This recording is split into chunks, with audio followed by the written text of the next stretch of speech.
Actually ಮಾತು ಬರ್ತಾ ಇಲ್ಲ. ಬರೀ ನಾಟಕದ ಕ್ಲೈಮ್ಯಾಕ್ಸ್ ಆಗಿದ್ರೆ ಖಂಡಿತ ನಾವೇನಾದ್ರೂ ಹೇಳ್ಬೋದಿತ್ತು. ಆದ್ರೆ ಇದು ನಿಜ ಜೀವನದ ಒಂದು ಶುಭಾರಂಭ. ಅದಕ್ಕೆ ಮಾತು ಬರ್ತಾ ಇಲ್ಲ, ಏನು ಮಾತು ಹೇಳ್ಬೇಕು ಅಂತ ಗೊತ್ತಾಗ್ತಾ ಇಲ್ಲ. ಈ ಎಕ್ಸ್ಪೀರಿಯನ್ಸ್ ನ ಅನುಭವಿಸ್ತಿದೀವಿ ಅಷ್ಟೇ. Thank you. ಈ ಒಂದು ಡಾಲ್ ಹೌಸ್ ಎಂಬ ಒಂದು ಏಕಾಭಿನಯ ಮಾಡುವಂತಹ ಜಾನು ಅವರ ಒಂದು ಅದ್ಭುತವಾದಂತಹ ಕಲೆಯನ್ನು ನೋಡಿ ತುಂಬಾ ಖುಷಿ ಆಯಿತು. ಇದು ಕೇವಲ ನಾಟಕ ಅಲ್ಲ, ಅವರ ಇಡೀ ಜೀವನದಲ್ಲಿ ಆದಂತಹ ಒಂದು ಸಂದರ್ಭವನ್ನ ಅಚ್ಚುಕಟ್ಟಾಗಿ, ಅದು ಸ್ಪೆಷಲಿ ಬೇಲೂರು ರಂಗನಾಥ ಸರ್ ಅವರ ಒಂದು ಅದ್ಭುತವಾದಂತಹ ರಚನೆ ಮತ್ತು ಹಾಗೂ ವಿನ್ಯಾಸ ನಮ್ಮ ಮೈಮನವನ್ನ ತಣಿಸಿದೆ ಅಂತ ಹೇಳ್ಬೋದು. ಇದೊಂದು ಒಂದು ಒಳ್ಳೆಯ ಪ್ರಯತ್ನ ಸಹ ಹೌದು. ಹೀಗೆ ಮುಂದುವರಲಿ. ಈ ಕನ್ನಡ ಸಂಸ್ಕೃತಿಯ ಒಂದು ಕಲಾಗ್ರಾಮವನ್ನ ಇನ್ನೂ ಉತ್ತುಂಗಕ್ಕೆ ಏರಲಿ ಅಂತ ನಾನು ಹೇಳ್ತೇನೆ. Thank you sir, thank you very much. ತುಂಬಾ ಚೆನ್ನಾಗಿತ್ತು ನಾಟಕ. ತುಂಬಾ ಮತ್ತೊಂದ್ಸಾರಿ ನೋಡ್ಬೇಕು ಅನ್ಸೋ ಒಂದು ನಾಟಕ. ಇವತ್ತಿನ ದಿನ ತುಂಬಾ ನಮಗೆ ಮನಸ್ಸಿಗೆ ತುಂಬಾ ಖುಷಿ ಆಯ್ತು. ಮತ್ತೊಮ್ಮೆ ನೋಡ್ಬೇಕು ಅನ್ಸುತ್ತೆ, ನೋಡ್ತೀವಿ.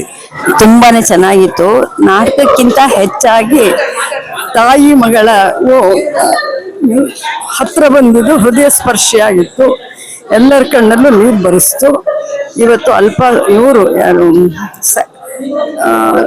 ಲಿಂಗ ಅಲ್ಪಸಂಖ್ಯಾತರನ್ನ ಈ ಸಮಾಜ ಯಾವ ರೀತಿ ನೋಡ್ತಾ ಇದೆ ಅನ್ನೋದು ನಿಜವಾಗ್ಲೂ ನಾವೆಲ್ಲ ಸುತ್ತಮುತ್ತ ನೋಡ್ತಾ ಇದ್ದೀವಿ. ಆದ್ರೆ ಒಂದು ಮಗುವಿಗೆ ಅವ್ರ ತಾಯಿ ಹತ್ರ ಆದ್ರಲ್ಲ, ಅದು ಬಹಳ ಮನಸ್ಸಿಗೆ ತೃಪ್ತಿ ಕೊಡ್ತು.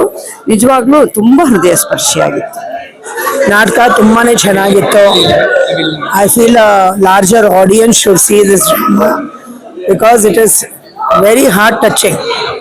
Entire drama actually predicting the pain of this transgender society. So I feel society should start accepting it and then in a better way.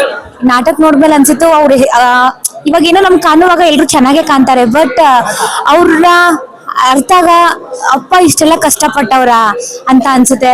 But ಅವಳು ಪಟ್ಟಿರೋ ಕಷ್ಟ ಅಂಡ್ ಆಕಿನ ಬಗ್ಗೆ ಎಷ್ಟು ಹೇಳಿದ್ರು ಕಡಿಮೆನೆ. ಯಾಕಂದ್ರೆ ಆ ತರ ಇದ್ರೂ ನನ್ನ ಕೈಲಿ ಏನೂ ಆಗಲ್ಲ, ನಾನು ಎಲ್ಲನೂ ಮಾಡ್ತೀನಿ ಅನ್ನೋದೊಂದು ಹಠ ಇದೆ ಅಲ್ಲ, ಅದವಳನ್ನ ಎತ್ತರ ಮಟ್ಟಿಗೆ ಕರ್ಕೊಂಡು ಹೋಗುತ್ತೆ. ಅಂಡ್ ಅವಳಿಗೆ ಸಪೋರ್ಟ್ ಮಾಡಿದ್ದಾರೆ ರಘುನಂದನ್ ಸರ್ ಅಂಡ್ ಟೀಮ್. ಅವ್ರಿಗೆಲ್ಲ ಥ್ಯಾಂಕ್ ಯು ಸೋ ಮಚ್ ಹೇಳ್ತೀನಿ. And hats off Janu, love you lots. Thank you. More than what I expected. ತುಂಬಾ ಚೆನ್ನಾಗಿತ್ತು. The main characters acting was superb and whatever they have conveyed to the society, it is really appreciated. Thank you. ನಾಟಕ ನೋಡಿ ತುಂಬಾ ಖುಷಿ ಆಯ್ತು. ರಘುನಂದನ್ ಸರ್ಗೆ all the best. ಮತ್ತೆ ಹೆಚ್ಚಿಗೆ ಶೋಸ್ ಆಗ್ತಾ ಇರ್ಲಿ, ಮತ್ತೆ ನಾವು ಬಂದು ನೋಡೋ ಹಾಗಾಗ್ಲಿ. Thank you.